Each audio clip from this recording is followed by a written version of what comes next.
नमस्कार दोस्तों। आप लोग देख रहे हैं वाई जिलो। मैं हूं आपका लॉ टीचर एकांश अग्रवाल और आज हम पढ़ने जा रहे हैं डाइंग डिक्लेरेशन।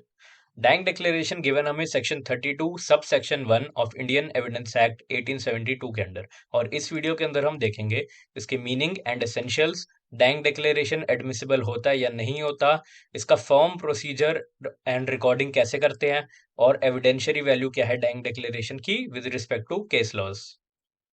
तो सबसे पहले व्हाट इज डाइंग डिक्लेरेशन।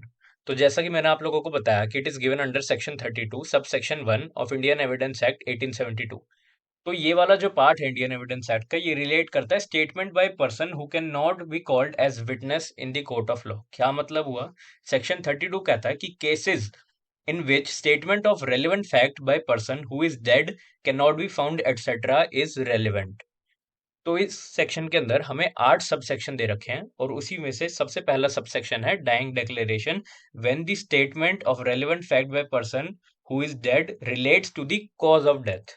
तो डाइंग डिक्लेरेशन का मतलब होता है एक स्टेटमेंट, ओरल या documentary, made by a person as to the cause of his death या फिर as to the circumstances that have resulted in his death. कैसे केसेस में? जहां पे उस पर्सन की डेथ क्वेश्चन में हो। ये स्टेटमेंट ओरल हो सकता है, रिटन हो सकता है, जेस्चर्स एंड साइंस के थ्रू भी हो सकता है। कैसे? लेकिन वो कुछ बोल नहीं पा रहा है। कैसे नहीं बोलेगा? बेटा, बता बेटा कौन था वो? बोल, बता कौन था वो? बोल बेटा। हाँ, कोशिश कर बोलने की, कोशिश कर। तो जैसा हमने देखा, इसने पॉइंट किया सलमान खान की तरफ, तो that is through gestures and sign. इसके बाद थंब इम्प्रेशन, अंगूठे के निशान के थ्रू। और फिर incomplete but conveys the essence. Incomplete but conveys the essence का क्या मतलब हुआ? इसका मतलब कि सपोज ए अपने डेथ बेड पे लेटा है मजिस्ट्रेट के पास, और वो मजिस्ट्रेट को क्वेश्चन आंसर फॉर्म में डिक्लेरेशन देते देते बोलता है कि मजिस्ट्रेट साहब मुझे बी ने गोली मार दी। और इतने में उसका खत्म, टाटा गुड बाय, गया हो गया, मर गया वो। पर इस स्टेटमेंट के अंदर पता चल गया कि बी ने उसको गोली मारी थी। ऑल्दो वो अपनी स्टेटमेंट कंप्लीट नहीं कर पाया, वो इनकम्प्लीट स्टेटमेंट है, बट स्टेटमेंट का जो एसेंस था वो कन्वे हो गया मजिस्ट्रेट को। तो इस केस के अंदर इनकम्प्लीट स्टेटमेंट भी एक रेलिवेंट डाइंग डिक्लेरेशन होगी। एंड एज आई सेड कि वो क्वेश्चन आंसर फॉर्म में भी हो सकते हैं। क्वेश्चन आंसर फॉर्म का मतलब, जैसे मजिस्ट्रेट मरते हुए आदमी से पूछे कि आपकी मौत कैसे हुई, वो बोले गोली मार के हुई। किसने मारी? बी ने मारी। तो that is question answer form. However, किसी भी डाइंग डिक्लेरेशन के अंदर डिस्टिंक्ट और डेफिनेट असर्शन होनी चाहिए। क्या मतलब? कि जो डाइंग डिक्लेरेशन दे रहा है इंसान, उसको डेफिनेट होना पड़ेगा। क्या होना पड़ेगा? श्योर होना पड़ेगा। और उसकी statement free of any kind of ambiguity होनी चाहिए। किसी भी टाइप की कंफ्यूजन नहीं होनी चाहिए उसकी स्टेटमेंट में। अब पढ़ेंगे एसेंशियल्स क्या है डाइंग डिक्लेरेशन के। तो जैसे कि अब ये सारे एसेंशियल हम डिराइव करेंगे जो हमने इससे पहले वाली स्लाइड के अंदर पढ़ा। सबसे पहले, statement must be made by person who is dead. जो स्टेटमेंट है, डाइंग डिक्लेरेशन कब आएगी? जब बंदा मर जाएगा, उसके पहले ही तो आएगी ना। तो उसके बंदे का मरना is very important.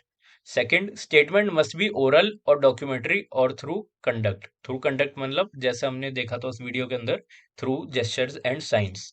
Such statement must relate to the cause of his death or must define the circumstances of his death. Simple है, self explanatory है। Important point, expectancy of death is not necessary. Expectancy of death is a very important point in English law. English law के अंदर dying declaration तभी relevant होती है जब declaration देने वाले पर्सन को फुल एक्सपेक्टेंसी होती है कि वो मरने वाला है। मतलब उसको श्योर श्योर पता है कि हाँ भाई वो मर ही जाएगा, एंड उसके बाद वो मर भी जाए, जैसे फर्स्ट पॉइंट के अंदर दे रखा है। तो expectancy of death Indian law के अंदर जरूरी नहीं है। जरूरी नहीं है कि उसको पता ही हो कि वो मरने वाला है। अभी इससे रिलेटेड एक केस लॉ भी बताऊंगा मैं आप लोगों को। और fifth point, cause of death must be in question in the proceeding. जो प्रोसीडिंग है उसके अंदर उस पर्सन की death should be in question. अब केस लॉ इसके अंदर है पकाला नारायण स्वामी वर्सेस एम्परर। ब्रीफ फैक्ट्स दूंगा जल्दी से। इसके आगे मैंने इसकी साइटेशन भी दे रखी है ताकि आप लोग खुद भी इसको फॉर योर रेफरेंस पढ़ सको। तो इस केस के अंदर जो पकाला नारायण स्वामी था, इसका एक डेटर था, इसने किसी को पैसे दे रखे थे। और उसने इसने उसको कॉल करके बोला अपने डेटर को कि भाई इस दिन के ऊपर आके मेरे से पैसे ले जाओ। जो डेटर था वो अपने घर पे निकलने से पहले अपनी वाइफ को बोल के जाता कि भाई मैं इस बंदे के घर पे जा रहा हूँ पैसे लेने के लिए, और फिर उसका मर्डर हो जाता।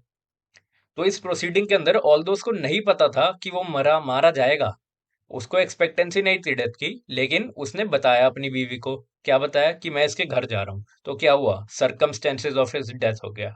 ठीक है। ओरल एविडेंस हुआ और उसके बाद वो मर भी गया। और कॉज ऑफ डेथ क्वेश्चन में भी था प्रोसीडिंग के, तो इस वजह से उसका ये बताना कि मैं उसके घर जा रहा हूँ is a relevant dying declaration. आते हैं एडमिसिबिलिटी ऑफ डाइंग डिक्लेरेशन के ऊपर। तो डाइंग डिक्लेरेशन एडमिसिबल होता है या नहीं होता?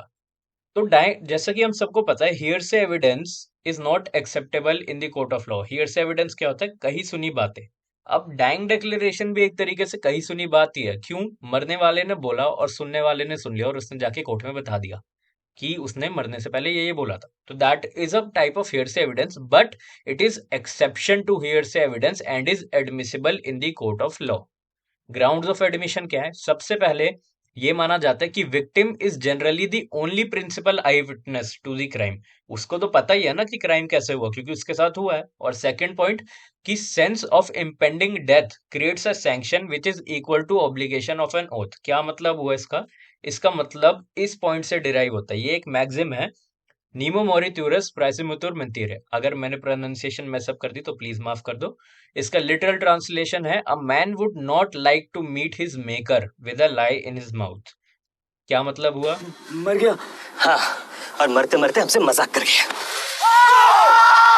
मजाक?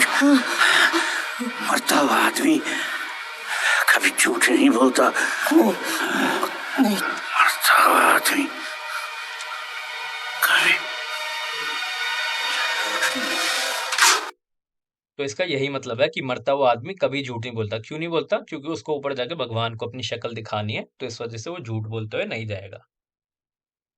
तो ऐसे केस के अंदर, अब क्योंकि हम लोगों ने ये मान लिया कि वो मरते हुए झूठ नहीं बोलेगा, तो कोई भी ओथ या क्रॉस एग्जामिनेशन की नीड जरूरी नहीं होती। Oath and cross examination are dispensed with.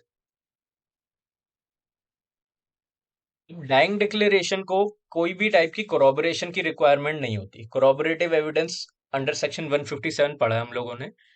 तो जब डाइंग डिक्लेरेशन कोई भी पर्सन देता है, it does not require any kind of corroboration as long as it creates confidence in the mind of the court. जब तक कोर्ट को confidence हो जाए कि ये सच्ची स्टेटमेंट है और इसको किसी ने भी समझाया बुझाया नहीं, ट्यूटर नहीं की है ये स्टेटमेंट इसके मरने से पहले, कि तुम्हें मरने से पहले ये बोलना है। जब कोर्ट को इस चीज में कॉन्फिडेंस हो जाएगा, तो dying declaration will not require any corroboration. तो जब court is satisfied that dying declaration is first voluntary, second not tainted by tutoring या फिर एनिमोसिटी, एनिमोसिटी मतलब डर, and is not a product of the imagination of the declarant. तो ये तीन point की वॉलेंटरी होनी चाहिए, टेंटेड नहीं होनी चाहिए ट्यूटरिंग या फियर से, और इमेजिनेशन नहीं होनी चाहिए डिक्लेरेंट की। ऐसे इवेंट के अंदर कोई भी रुकावट नहीं आ सकती अक्यूज को कन्विक्ट करने के लिए on the basis of dying declaration.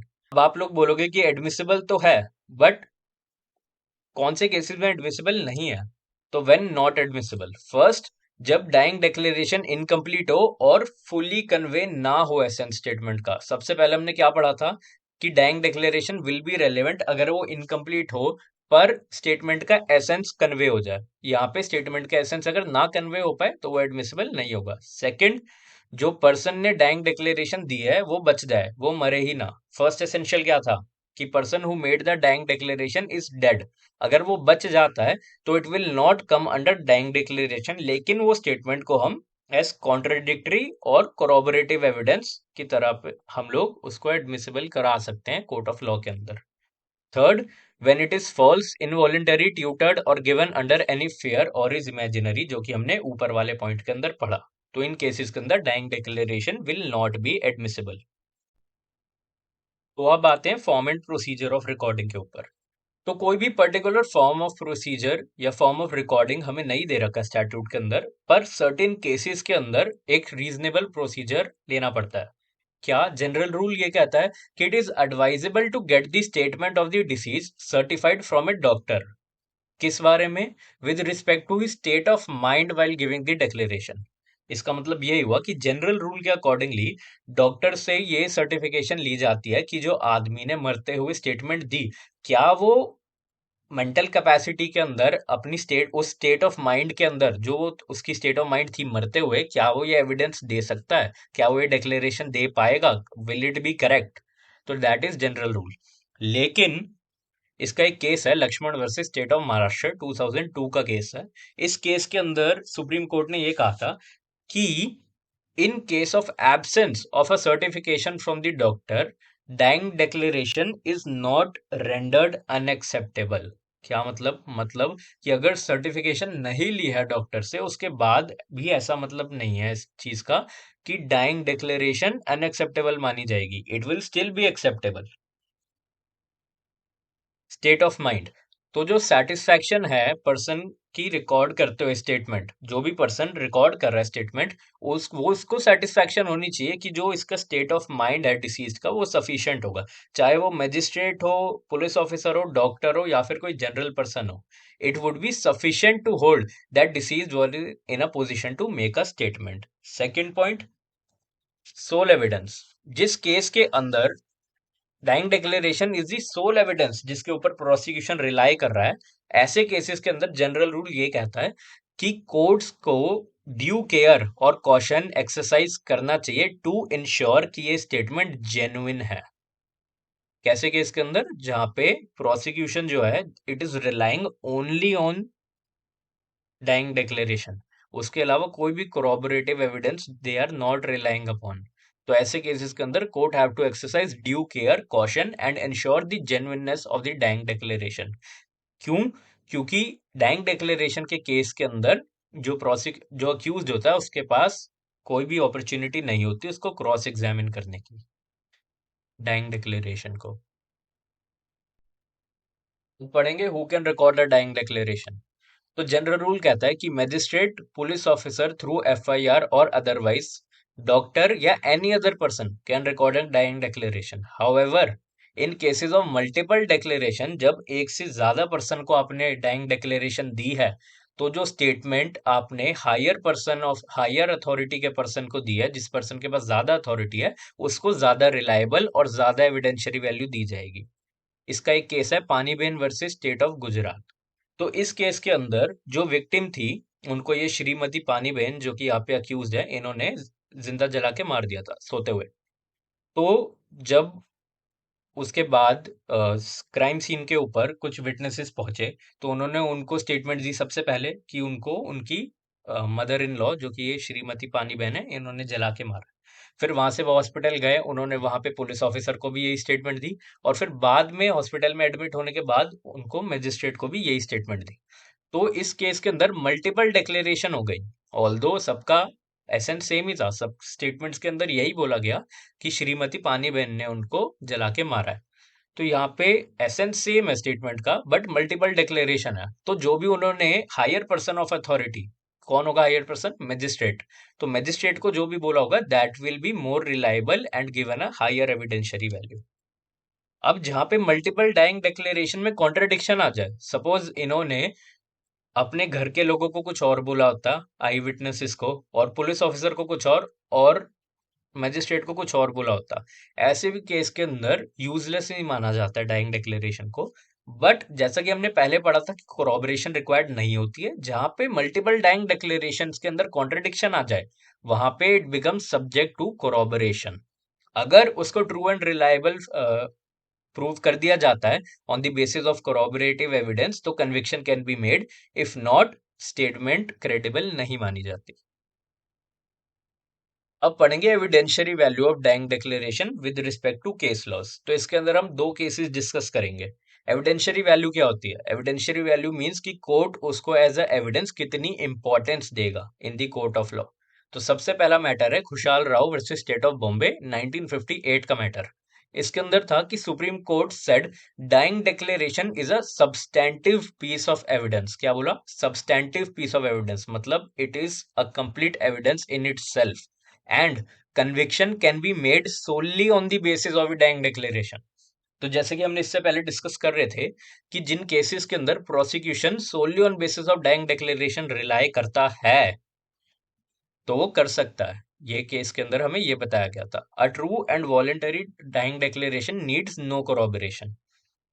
Second case recent judgment है, Purushottam Chopra versus state of NCT of Delhi, 2020 का जजमेंट है ये। इसके अंदर सुप्रीम कोर्ट ने कहा था कि अगर कोई भी स्टेटमेंट सारा क्राइटेरिया फुलफिल करते हैं, जो हमने एसेंशियल्स पढ़े थे सारे एसेंशियल्स फुलफिल करते हैं किसी भी डाइंग डिक्लेरेशन के, तो उसको सिर्फ इस बात पे अनएक्सेप्टेबल नहीं कहा जाएगा कि उसको मैजिस्ट्रेट ने रिकॉर्ड नहीं किया या पुलिस ऑफिसर ने जब रिकॉर्ड नहीं किया, रिकॉर्ड किया, तो उन्होंने आसपास के लोगों से अटेस्टेशन नहीं लिया उसके ऊपर।